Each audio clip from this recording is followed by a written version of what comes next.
ओम अज्ञानतिमिरन्धस्य ज्ञानञ्जनशलाखया चक्षुरुन्मीलितं येन तस्मै श्रीगुरवे नमः। नमो ओम विष्णुपादाय कृष्णप्रेष्ठाय भूतले श्रीमते भक्तिवेदान्तस्वामिन् इति नामिने। नमस्ते सरस्वते देवे गौरवाणी प्रचारिणे निर्विशेषा शून्यवादी पाश्चात्यदेशतारिणे। जय श्री कृष्ण चैतन्य प्रभु नित्यानंद श्री अद्वैत गदाधर श्रीवासदि गौर भक्तवृंद। हरे कृष्णा कृष्ण कृष्णा हरे हरे, हरे राम राम राम हरे हरे। हरे कृष्ण।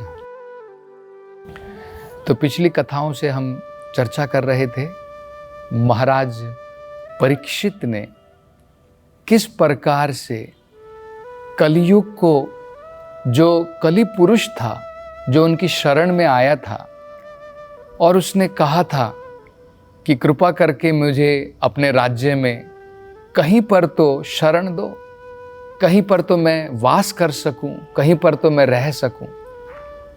तो बड़ी ही चतुराई के साथ में परीक्षित महाराज ने 4 जगह उसको अलॉट करी थी कि भाई तुम कलि पुरुष हो, मेरे राज्य में अगर तुम्हें ये 4 जगह मिल जाएं जहाँ पर अवैध रूप से मांसाहार होता है, जहाँ पर अवैध रूप से पराई स्त्री के साथ में संबंध लोग करते हैं, और जहाँ पर नशा होता है, जहाँ पर जुआ खेला जाता है, ये 4 चीज़ें अगर तुम्हें कहीं पर भी मेरे राज्य में मिल जाएं तो वहाँ पर जाकर के तुम वास कर सकते हो।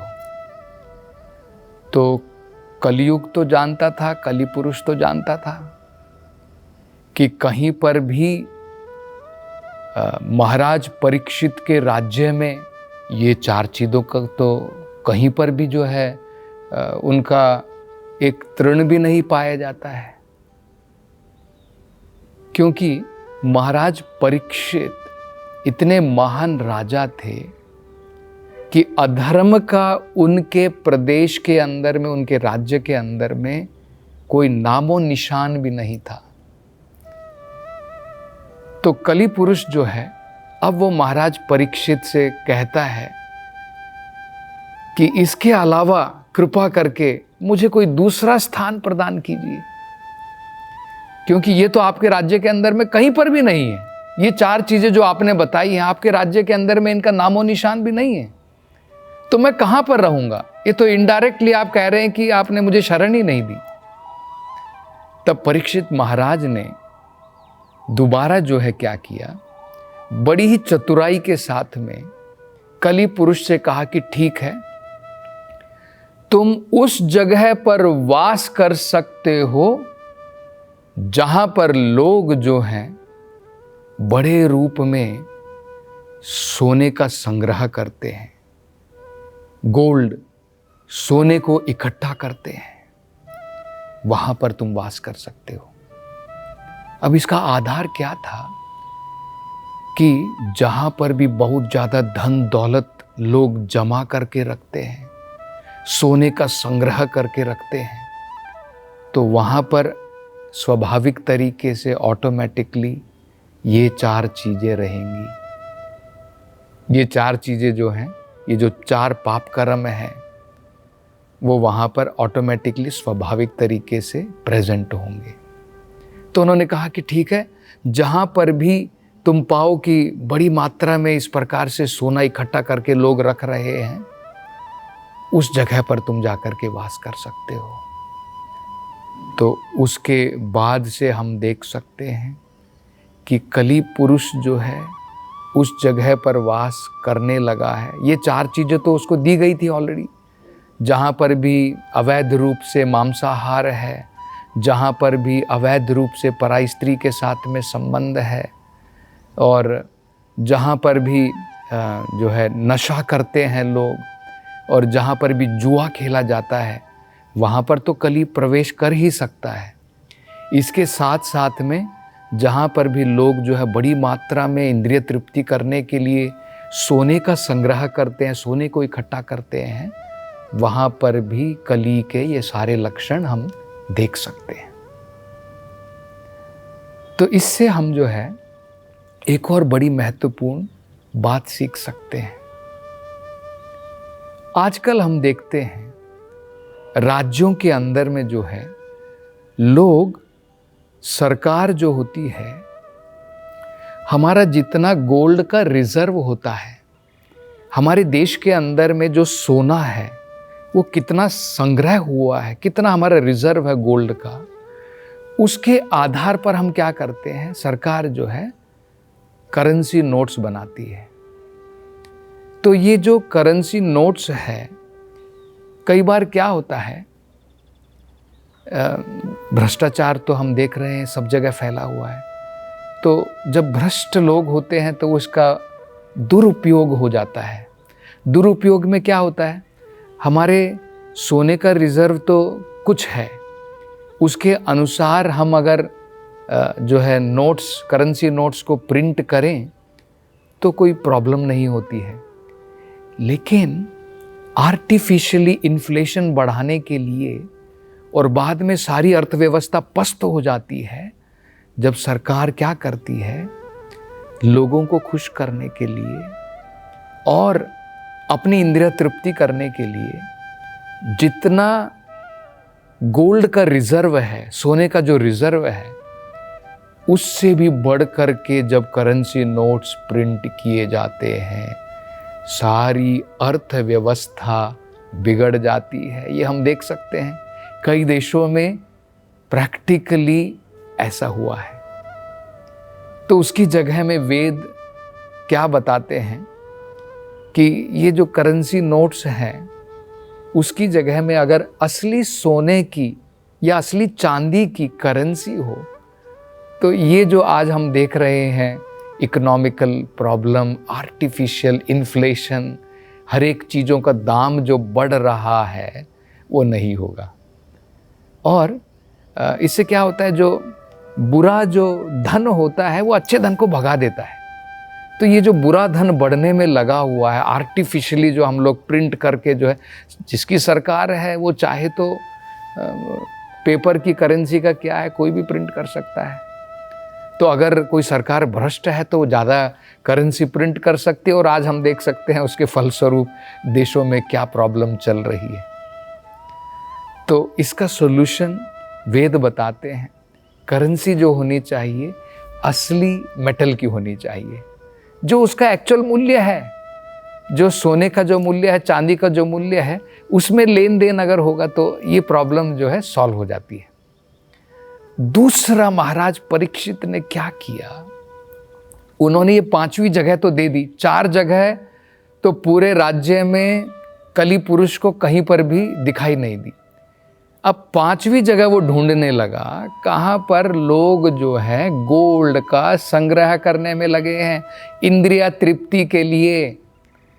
तो महाराज परीक्षित ने क्या किया, महाराज परीक्षित ने लोगों को आध्यात्मिक प्रेरणा दी। उस आध्यात्मिक प्रेरणा के द्वारा लोग जो हैं धन को एकत्र करके, गोल्ड को, सोने को एकत्र करके इंद्रिय तृप्ति के लिए उसका प्रयोग नहीं कर रहे थे। उसका प्रयोग उन्होंने सिखाया भगवान के लिए, धर्म के लिए करने के लिए। तो महाराज परीक्षित के समय में, अब ये सूत गोस्वामी बता रहे हैं कि महाराज परीक्षित ने जो 5वां जगह भी, 5वां स्थान भी दिया, वो स्थान भी कली पुरुष को उनके राज्य में कहीं नहीं दिखाई दिया। और वो कह रहे हैं, क्योंकि अगर आप देखेंगे महाराज परीक्षित जस्ट कलयुग प्रारंभ हुआ था, और जब कलयुग प्रारंभ हुआ था ये शौनक आदि ऋषि जो है नैमिषारण्य में एकत्र हुए थे और वहाँ पर ये बड़ा यज्ञ कर रहे थे। तो सूत गोस्वामी कहते हैं कि हम जिस यज्ञ में बैठे हैं, हम जिस यज्ञ में बैठे हैं, जो 1000 सालों का हम लोग यहाँ पर यज्ञ कर रहे हैं, वो महाराज परीक्षित की ही देन है। क्योंकि उन्होंने अपने राज्य के अंदर में धन दौलत इस प्रकार से इकट्ठा नहीं किया। लोग जो है धन दौलत और ये जो है सोना इकट्ठा करके अपनी इंद्रिय तृप्ति करने के लिए नहीं किया। उन्होंने उनको प्रेरणा दी, उत्साहित किया, प्रोत्साहित किया कि उसका प्रयोग धर्म के लिए किया जाए। और ये तो भागवत में हमने देखा है। भागवत में तो इसके बारे में क्लियर स्पष्ट वर्णन किया गया है। धर्मस्य ही अपवर्गस्य, धर्म का प्रयोग लाभ के लिए मत करो, मंदिर में लाभ के लिए मत जाओ। भगवान से पूजा हम लोग करते हैं कि मेरी जो है इकोनॉमिकल प्रॉब्लम सॉल्व हो जाए। धर्मस्य ही अपवर्गस्य, धर्म केवल इस भौतिक संसार से मुक्ति प्राप्ति के लिए करना चाहिए। फिर जो अर्थ होता है, कामो लाभाय ही स्मृताः, अगर हमारे पास में अर्थ है, धन दौलत है, पैसा है, उसका प्रयोग काम वासनाओं के लिए मत करो। किस लिए करो? उसके लिए करो जब हम अपने जीवन को, जो हमारी ज़रूरतें हैं, शरीर और आत्मा को साथ में रखने के लिए, उसका प्रयोग हम कर सकते हैं। और बाकी जो है वो धर्म के प्रचार के लिए उसका प्रयोग कर, जो हमारी ज़रूरतें हैं उसको हमें पूर्ण करना चाहिए। उससे जो ज़्यादा हमारे पास में है उसका प्रयोग हमें जो है धर्म का प्रचार करने के लिए करना चाहिए। तो जब इस प्रकार से होगा तो कली पुरुष जो है, जहाँ पर गोल्ड है वहाँ पर भी एंट्री नहीं कर पाएगा, जैसे महाराज परीक्षित ने इस प्रकार का कार्य किया। तो ये सूत गोस्वामी और शौनक आदि ऋषि जो इसके बारे में वार्तालाप कर रहे हैं। और सूत गोस्वामी आगे कहते हैं शौनक आदि ऋषि से, वो कहते हैं जो भी व्यक्ति इस समाज के अंदर में, वो कहते हैं खासकर कोई भी व्यक्ति जो बुद्धिमान है उनको इन 4 चीज़ों से परे रहना है। और खासकर वो कहते हैं जो राजा हैं, जो प्रजा के किसी भी प्रकार के नेतागण हैं, ब्राह्मण है और सन्यासी है, मतलब जो धर्म की तरफ में है, इन सब लोगों को इन 4 चीज़ों से बिल्कुल परे रहना चाहिए। जैसे खासकर बताया जाता है, ब्राह्मण जो होता है उसका सबसे महत्वपूर्ण गुण होता है सत्य। सत्यम शौचम, प्रारंभ होता है ब्राह्मण का जीवन सत्यता के ऊपर आधारित होता है। तो अगर ब्राह्मण के जीवन में सत्य नहीं है तो नाम के वास्ते वो ब्राह्मण है। इसी प्रकार से जो सन्यासी होता है, जिसने सन्यास आश्रम धारण किया है, अगर वो अवैध रूप से किसी स्त्री के साथ में संबंध रखता है, गृहस्थ आश्रम में, मैरिड लाइफ में, विवाहित जो है जीवन के अंदर में, वो अलग बात होती है। लेकिन जिसने सन्यास ग्रहण किया है, जिसने इन सब चीज़ों से सन्यास ले लिया है, अगर सन्यास लेने के बाद भी वो इस प्रकार से पराई स्त्री के साथ में, किसी के साथ में संबंध रखता है, तो वो सन्यासी केवल नाम मात्र का है। सन्यास के नाम पर वो कलंक है। तो ये भी जो है स्पिरिचुअल लीडर होते हैं। ब्राह्मण जो है वो 4 जो वर्ण होते हैं उनका लीडर होता है। सन्यासी जो होता है वो 4 जो वर्ण है और 4 जो आश्रम है, ब्रह्मचारी, गृहस्थ, वानप्रस्थ, सन्यास, वो उनका लीडर होता है, नेता होता है। इसी प्रकार से जो राजा होते हैं या फिर जो किसी न किसी प्रकार के नेता है प्रजा के लिए, उन लोगों के लिए बड़ा महत्वपूर्ण बताया जाता है। उनका महत्वपूर्ण गुण क्या है कि वो किसी भी प्रकार का नशा ना करें। हमने जनरली देखा है कि जो इस प्रकार के धन दौलत में जो लगे रहते हैं, 2 प्रकार के नशे करते हैं। एक तो जो उनकी पोजीशन है, जो उनका धन दौलत है, उसके नशे में धूर्त रहते हैं, जिसे बोलते हैं ना प्राइड, मतलब एक प्रकार का गर्व उनके अंदर में आ जाता है, वो भी एक प्रकार का नशा है। और दूसरा जो है, जो सही रूप से हम लोग देखते हैं कि लोग दारू पीते हैं, अनेकों प्रकार के नशे करते हैं। तो इन पब्लिक लीडर्स को चाहिए कि इन सब बुरी आदतों से बाहर रहें, अगर वो जनता की भलाई करना चाहते हैं। कोई भी व्यक्ति अगर जनता की भलाई करना चाहता है, चाहे वो सामाजिक दृष्टि से हो, चाहे वो राजनीतिक दृष्टि से हो, चाहे वो आध्यात्मिक दृष्टि से हो, उनके लिए सूत गोस्वामी ये सलाह देते हुए कहते हैं कि इन व्यक्ति को या किसी भी बुद्धिमान व्यक्ति को इन 4 चीज़ों से परे रहना चाहिए। तो आगे जो है, अब सूत गोस्वामी महाराज परीक्षित के बारे में, किस प्रकार से महाराज परीक्षित उन्होंने इस प्रकार से बढ़िया प्रकार से राज्य किया, और जब तक वो राज्य करते रहे तब तक कली का प्रवेश कहीं पर भी उनके राज्य में नहीं हुआ। लेकिन अब आगे वो सूत गोस्वामी जो है कथा बताएंगे कि एक बार क्या हुआ।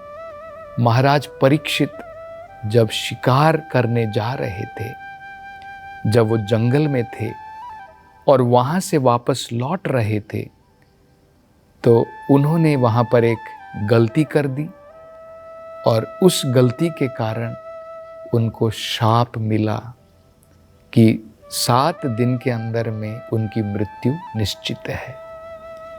तो इस वृतांत के बारे में हम चर्चा अगली कथा में करेंगे। हरे कृष्ण। हरे कृष्ण मूवमेंट के संस्थापक आचार्य श्रील प्रभुपाद की हार्दिक इच्छा थी कि भगवान श्री कृष्ण और श्रीधाम वृंदावन की महिमा का पूरे विश्व में प्रचार हो। मथुरा वृंदावन में निर्माणाधीन गगनचुंबी वृंदावन चंद्रोदय मंदिर श्रील प्रभुपाद के इस उद्देश्य को समर्पित है। यह परियोजना वृंदावन को विश्व मानचित्र पर एक अनुपम छवि प्रदान करेगी। स्कंद पुराण में उल्लेखित है कि भगवान श्री कृष्ण के लिए एक मंदिर का निर्माण प्रारंभ करने मात्र से 7 जन्मों में किए गए पापों का नाश हो जाता है और ऐसा करने वाला व्यक्ति नरकीय लोकों में कष्ट भोग रहे उसके पूर्वजों को मुक्त कर सकता है। अतः एक सुनहरा अवसर है भगवान श्री कृष्ण के लिए विश्व के सबसे ऊंचे मंदिर के निर्माण में सहयोग देकर सर्वोच्च पुण्य का भागीदार बने। 1 स्क्वायर फीट मंदिर निर्माण सेवा राशि 2100 रुपए मात्र। अधिक जानकारी के लिए संपर्क करें 8585850033 एवं 77259 77260।